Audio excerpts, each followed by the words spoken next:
He writes no letters. He makes no phone calls.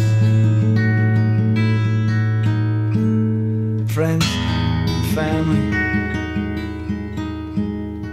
Is that another life?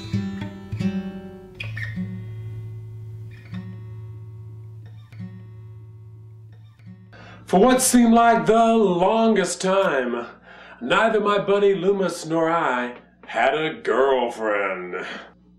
For the longest time. Finally, I get lucky. And when a guy's having sex every night, it's amazing how cocky he'll get. Because I start calling up Loomis. Loomis, guess what?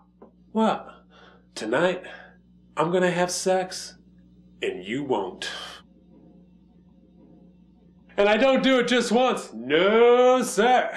I call up Loomis night after night. Loomis, guess what? Loomis, guess what?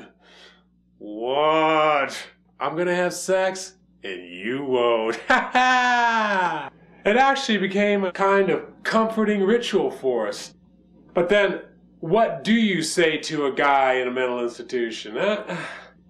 What icebreaker do you use? I try to treat him like I always did. I'd bust his balls, give him a little Elmer verbal massage. But now, going to visit Loomis was like going to visit Cinderella. Because like Cinderella, Loomis is real good looking and sexy. And he's got these evil stepsisters, right? The staff. And I go in there and he's wearing rags and they're treating him like shit. Man, I couldn't believe it. It was like, can't you see who he is?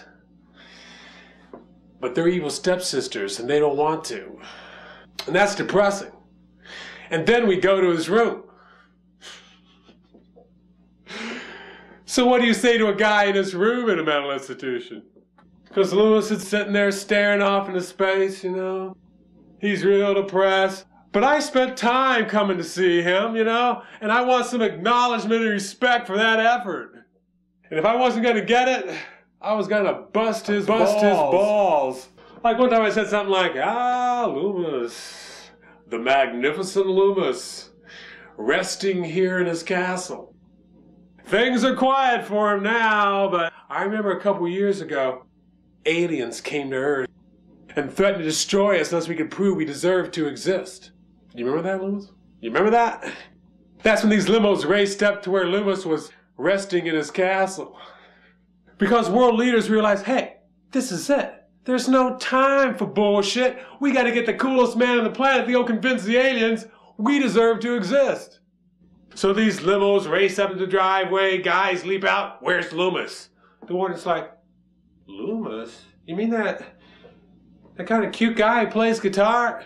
That guy? Yeah, where's Loomis? They push past him, carry Loomis out real gingerly. And Loomis knows something's up, and he's got this real cocky look on his face, right? Like he's special. They take him out to where the spaceship is hovering above the ground. Go save our ass, Loomis! And Loomis climbs up to meet the aliens. He goes in, blows them away with his sexy I need to be mothered routine, you know. And then he tops all that by playing a couple of his songs. Oh man, Loomis has some great songs. And he finishes with this one.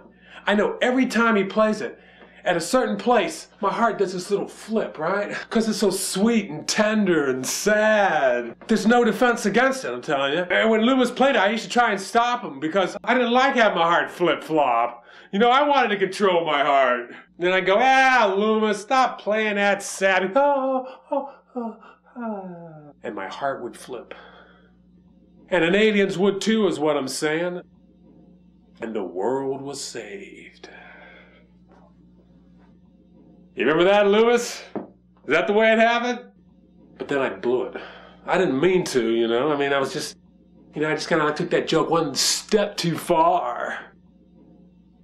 Because I was standing at the window, right? And I pull back the curtain and I say, Loomis, here come the limos. And for a second, this light came into his eyes like he almost believed me, you know? For he wanted to believe me, and at that moment, I think he needed to believe me.